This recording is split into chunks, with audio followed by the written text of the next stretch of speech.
Coaster number 228, the kiddie coaster. I was able to get on it. Woodstock Express. Go around 3 times. Normal for a kiddie coaster. It's got some jerky moments in it a little bit, but not too bad. I've been on much worse. If you come to Dorney Park, you're looking at the coaster credits, do the Wild Mouse first, for sure. The line gets long quick, and operations are not too fast, but that's typical for a Wild Mouse anyway, but this one seems even slower than normal. And it just broke down. I was the last one that got to ride. About to do Thunderhawk. I looked it up, said it was a 1924 PTC Woody. It was 1930, it was reconfigured. Still not as old as Wild One. But still, I'm getting several old coasters on this trip. And of course, Steel Force. I'll head to that next.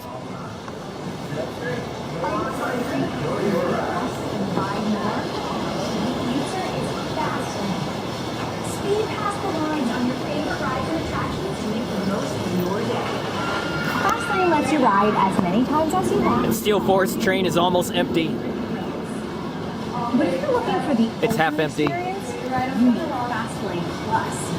It has all the advantages of Fastlane plus quick access to our most popular water attractions in Wildwater Kingdom. So don't. It was short but sweet. Had one rough spot in it, but not bad. Some decent airtime. Just rode Steel Force.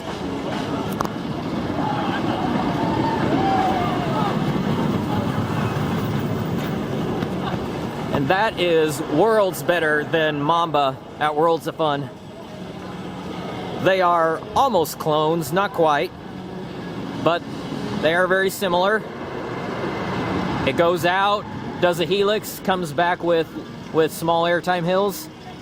The thing is that you actually get airtime on this, unlike Mamba. Well, Mamba, you might get airtime on the big ones in the first part here, and along the mid-course. Whenever you rise up into the mid-course and then drop down off it, you might get some airtime.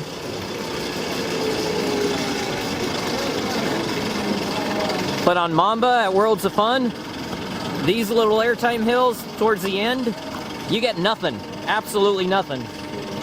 You are at 1G the entire time on those supposed airtime hills.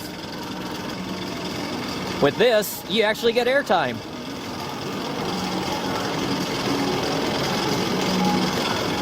So you get a lot better airtime on this. I'd say if you ride in the front row, you're going to get better airtime than in the back, which is kind of odd, but it's true, especially on that these first few hills. The first couple of big hills, you get much better airtime in the front. At least I did, riding in the front and then in the back. In the back, I didn't get hardly any airtime on these first two big hills. Is it one hill or two? You got the drop, then you got the hill. Does that go straight into the helix? This is definitely the best of the 3 Morgans that I've done, for sure. And like the other 2 Morgans, it rides very smooth on the track. I would say, even though this is not as smooth as B&M hypercoasters, the B&Ms are still better, because they do better with the airtime. Even though I said this is much better than Mamba on airtime, B&Ms still do better than this. I love how that helix actually goes down and you're kind of cutting through the trees. And you're pulling some strong G-forces on that helix. The helix on Mamba doesn't seem to pull much of any G-force.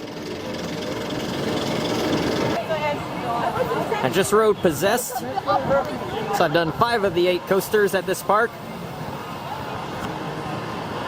I've done Vertical Velocity at Six Flags Great America, which is just like this. And I've done Wicked Twister, which is similar, except Wicked Twister is taller, and it has a twist on this spike also. This one and Vertical Velocity just go straight up on the back when you're going backwards. which there are advantages and disadvantages to that. I rode in the front and the back. If you ride in the back, you get a lot of hang time going way up there and falling for a long time. But the back doesn't get any twist at all. I mean, you get just a tiny bit of twist on the when you go up that spike for the second time. That's when you go the highest. When you go up this spike for the second time, the front row gets really close to the end. Riding in the front row, I was really impressed at how close to the top we got. But the back row just gets a little bit of twist at its height. So if you ride in the back, you're not going to twist much. But you may prefer it that way because it's only in the twisting where you might get a little bit of headbanging. But I mean, seriously, you're not going to get much headbanging at all with this. Even in the worst case scenario, it's going to be very minor. And that's coming from someone who tends to get headbanging quite easily. But those over-the-shoulder restraints are pretty hard.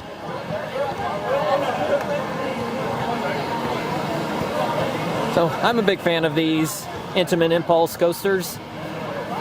Probably a bigger fan than most people are. Hi there. Got your buddies over here.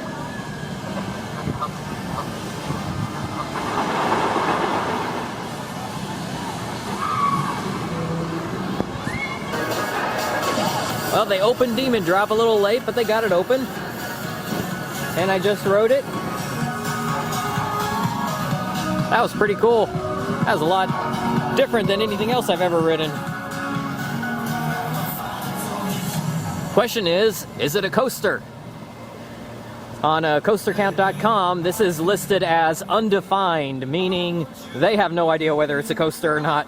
Basically, they're saying, it's up to you. Do you think it is?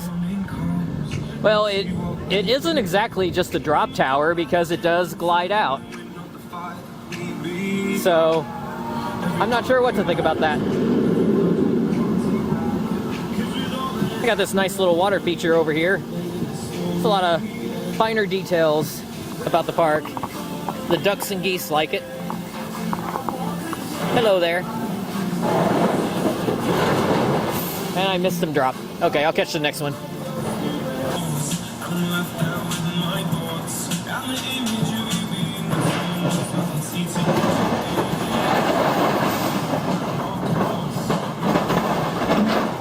I can understand both sides of the argument as to whether or not it's a coaster.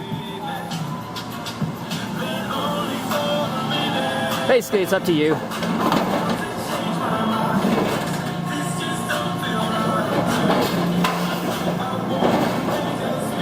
In a lot of ways, it kind of is.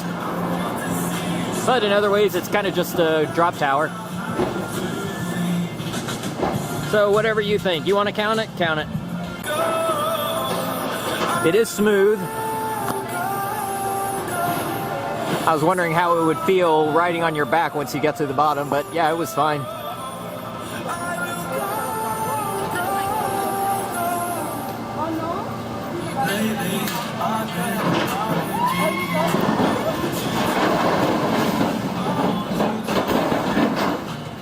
Even that stop right there was fine. It's a little bit weird here because you don't really feel like you're all the way back, but then you get lowered a little bit more backwards before you get turned upright.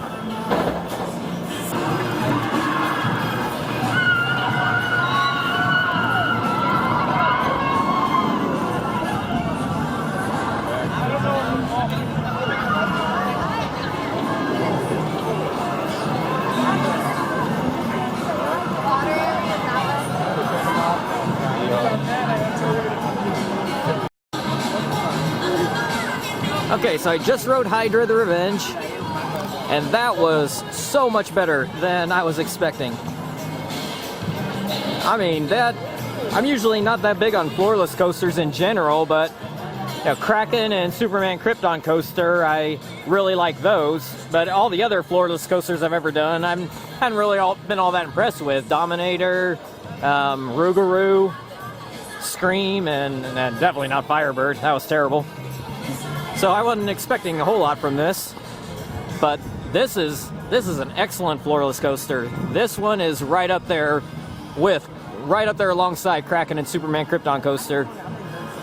As far as I'm concerned, this is in the same category as those. Any one of those three could be my favorite of the bunch.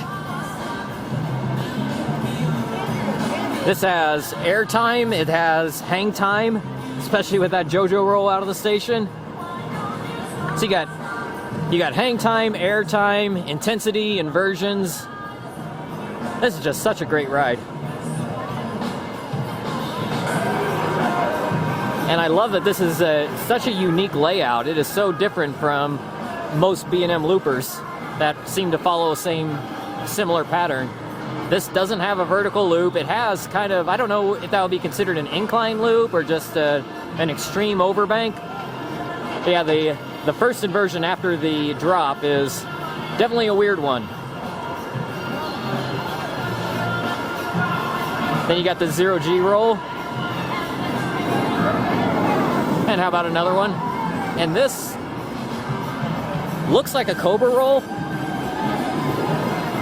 but it doesn't feel like one when you're going through it. It has a different entrance and a different exit from a regular Cobra roll. And then there's a corkscrew over there.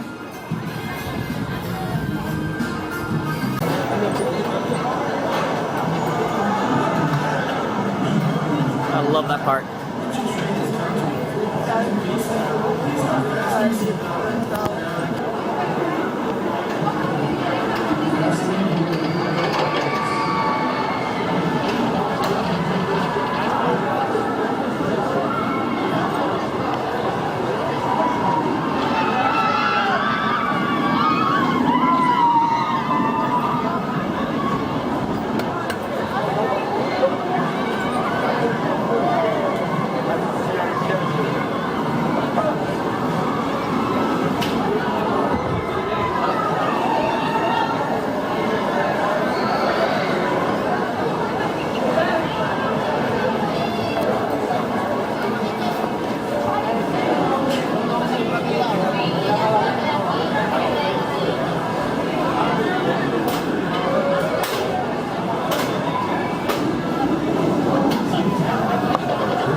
I just rode Talon, and it's 2 p.m. and Dorney Park is complete.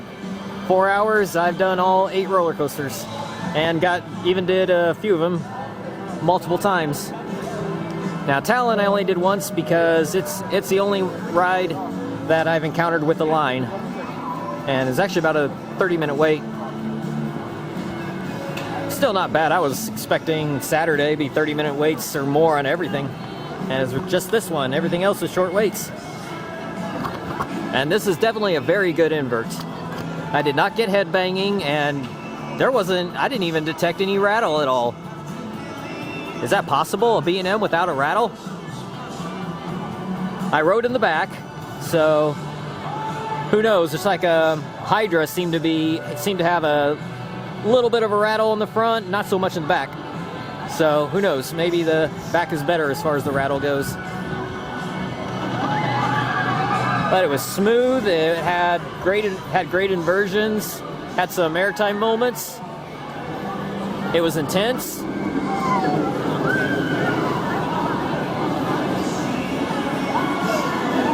So everything that an invert is supposed to be, except that there were only 4 inversions, just like a Patriot at Worlds of Fun, which I think a lot of Patriot. I think that Patriot's a great ride, so this just shows you don't need to have 6 or 7 inversions to be a great invert.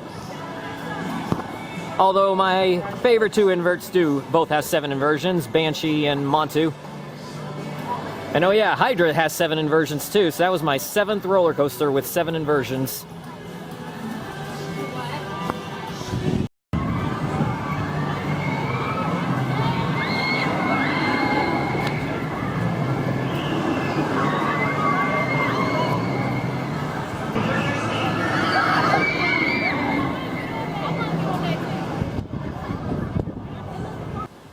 Definitely very impressed with Dorney Park.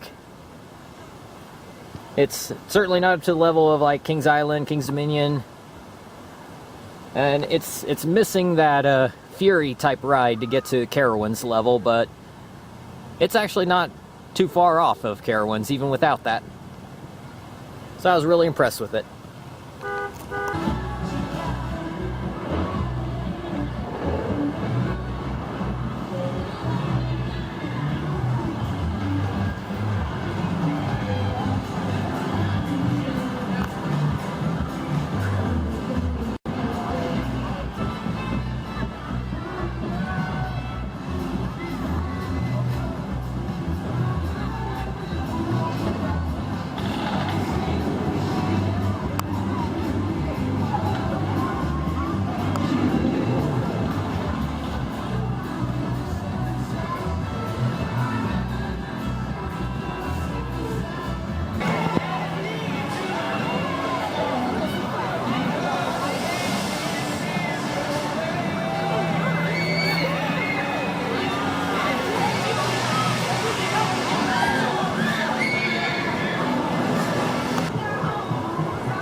I might have a new favorite floorless coaster.